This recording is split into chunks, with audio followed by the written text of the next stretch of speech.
Conferência de imprensa com Jiri e Vesely, o primeiro cabeça de série do Oeiras Open 125. Jiri, tough first match. What do you think? What are your thoughts on this match? It was a very difficult match. You know, the opponent made my life very hard.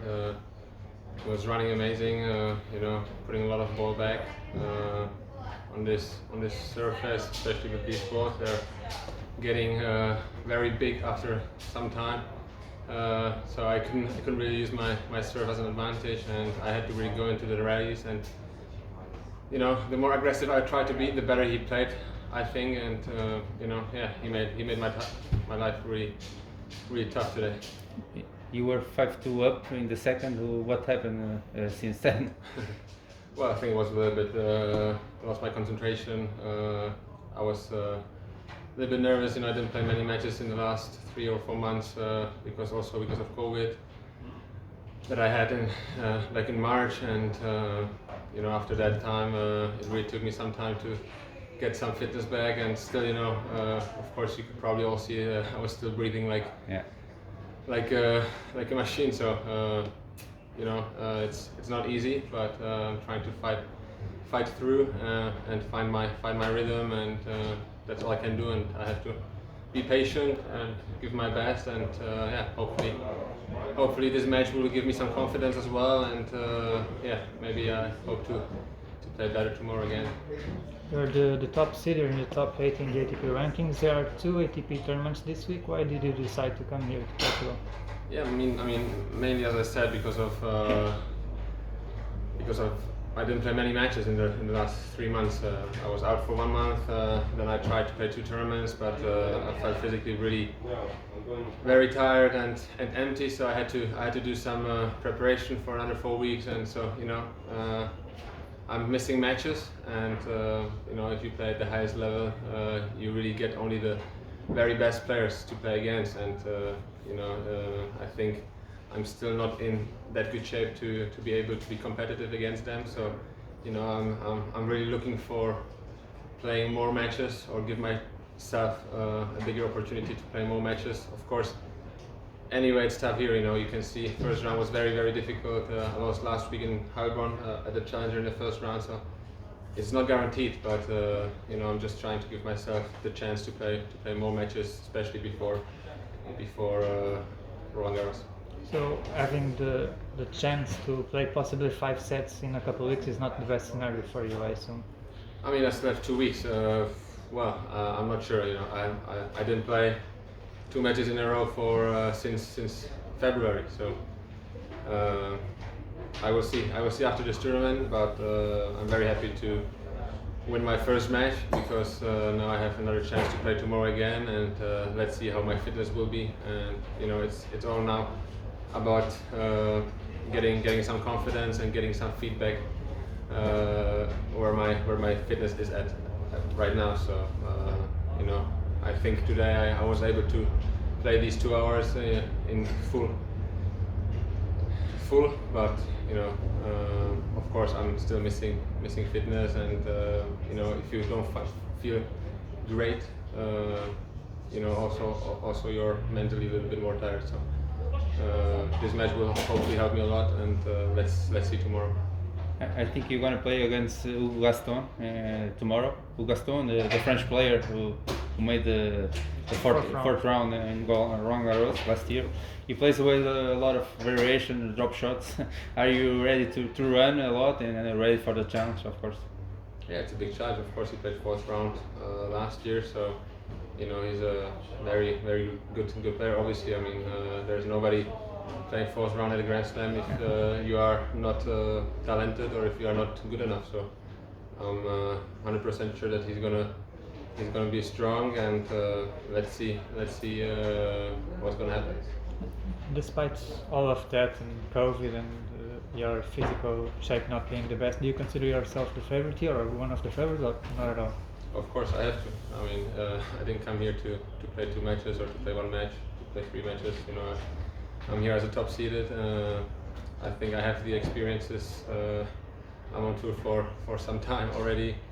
I'm in the top 100 for a very long time also. So, of course, I feel as a favorite. I think I cannot come here with a different goal than to win the tournament. But you know, the way is very long. The week you have to win 5 matches. You know, against these players, it's really not easy. So I'm taking the role as a favorite, but I'm not putting myself under pressure to necessarily win the tournament, because after all what happened recently, you know, I know there's still a lot of work to do. I guess you prefer the fastest courts and the fastest surfaces, but how do you see your tennis in the clay court? Well, I had very good results in the past. I think actually clay was my favorite surface for since you know, since I'm on the tour. So I think for a long time it was my favorite surface. But of course, all the players are getting much more fit as well, and you know, with my weight and height, it's not easy to really run so much around the court and play very long rallies, which these days it's quite common. So you know, of course, right now I prefer more quick surfaces, or especially grass, where my serve fits much more, and obviously my game style is I think more for faster surfaces. But you know, I still think that I can play very good on clay as well, and you know, I've had a lot of very good results in the past, lots of semi-finals, also at the ATP level. I won 5 or 6 challengers on clay, so I don't think I really have to feel bad on clay. Yeah. No? There's a lot of good players from Czech Republic. Nowadays, in terms of your career, there's still a team effort. You have still support from the federation, or it's each one for itself. How you work there? Well, there is support, part from federation, part from the clubs, part from some sponsors, of course. We used to have lots of very good guys, many guys in the top 100 or in the top 200. We were really we had 15, 20 players in the past at some era. So tennis is very popular in our nation. One, I would say, probably top 3 or 4 most popular sports. But yeah, of course, right now we don't have as much players as we used to have. But I think right now the next generation is coming slowly, and we have very talented guys with a big amount of potential. So let's see what they can do. Everybody is working hard. Everybody these days has big teams. So you know, it's really very difficult to make it through in the ranking. So you know, I wish them all the best, because of course, also because of the Davis Cup, and you know, I would say right now with my ranking position being number 1. Of course, on one side I'm very happy. On the other side, I think the ranking, being the top guy in the country with that ranking, is not good enough. So so hopefully I can move myself front more, improve my ranking, maybe inspire some more kids, and hopefully in the near future we will have many more guys in the top of the ranking. But on the women's side, you have 2 top 10 players. Also, Karolina Muchova is a top 20 player. Do you find any reason for that women are so good right now in your country, and men's also don't sign right now, as well, you said? It's very funny on one side. We have so many discussions with friends, coaches, between players. What is the difference between the women's and the men's? It's tough to say. Nobody really knows. I think I cannot say it's easier to make it through, because every tour is different. You know, it's physically, you cannot compare the fitness of men's and women's. So we don't know how hard it is for them to make it through. But I think in the women's tennis we have very talented girls. You know, of course, Pliskova, Kvitova, they are there for many years, and having a huge game. Karina Mukova, I mean, she's so talented. She can play any shot. It's really beautiful to watch it. We have other women. They are very good as well. Singles, doubles. Maybe it's the parents, because I know that many of the girls, the parents were really pushing them.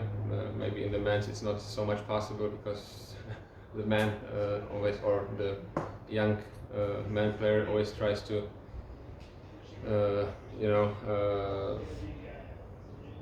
tries to argue maybe a little bit more. Don't listen so much maybe to the parents. I don't know. It's really tough to say, but I'm very happy that we have lots of women, lots of young girls, talented. We already see the next generation in women's tennis is strong again. So I'm really happy about that. Czech tennis is doing well, and hopefully the men's tennis can make a big improve as well in the near future. And on your side, do you feel more pressure now that you are the number one from your country and you don't have anyone above? Well, yes and no. I mean, I've been number 2 for quite a few years behind Thomas. Of course, Thomas quit, so now I'm number 1. But yeah, of course, on one side it's some kind of responsibility to inspire young kids, inspire another generations. They always look, of course, after the big pros, but also they look after the Czech players as well, which is normal. I was always looking up to Thomas. I was always looking up to Jiri, Stepanek, whoever. So it's quite nature, and now it's up to me to do my best to try to improve, try to show them that everything is possible, that it is possible to make it through, to improve. And hopefully I can succeed, but that's never guaranteed, and it's getting tougher and tougher, and yeah, we'll see. In terms of goals, what would be the ultimate achievement in your career? What are you still chasing? Well, I wish to have a new career high. For sure, I was number 35 when I was 21. My career was going very well at that time. I still think it's going okay, but I think I have a bigger potential. I think I can do much better, but I'm still looking after those puzzle pieces, trying to make things work together. I still have to believe, because if you don't believe, you can't achieve anything. So it's tough. I think it's harder, because the older you get, of course, you have also more doubts if you are doing it good or wrong, or why it's not possible to improve. So I have to stay patient. I have to work hard, look for opportunities and chances, and try to do my best, and that's all I can do. At the end of the day, when I finish my career, I can only look back and say I did a good job, or it wasn't that good, but I still think things can be also much worse. So I take it as it is. I'll try to improve myself in the next few weeks and months, years hopefully as well, and believe that I can make it. Are you still keeping in touch with Thomas Berg? Yeah, from time to time, but he's a little bit out of tennis, so it's not really a lot of communication. We see each other, of course. We talk together, or we go for lunch or something. But he has his own life now, a part of tennis. So yeah. Is not a potential coach in the future here? No, I think you have to ask him this, but you don't see that? I don't think he's right now at that stage of his life. I don't think that he's looking for coaching somebody, but it's not a question for me. What about Portugal? What do you think? What do you think the club so far? Portugal is very nice, very beautiful. I didn't have much time to go out, but I think what I saw coming from the airport, or when we went for dinner, it's very nice, and hopefully after the tournament I can go at least for one day out to look around Lisbon, you know, and see all the nice things. So I will for sure ask for some recommendations later, and yeah, it will be fun. Have you been the year before? Have you been here? I've been to Portugal once, but I was in Leira and then in Porto. But this is already like 13. Espinho. Yeah, I don't know, but it's already like 13 years ago Okay. or 12, so it's a long time ago, and yeah, 2012. I think it's different. I was, Oh, that's true. So I was twice in Portugal. I was there. Oh, that's true. That's true. Yeah. Okay. Ben, thank you. Thank you very Thank much. you very much. Good luck. Good luck.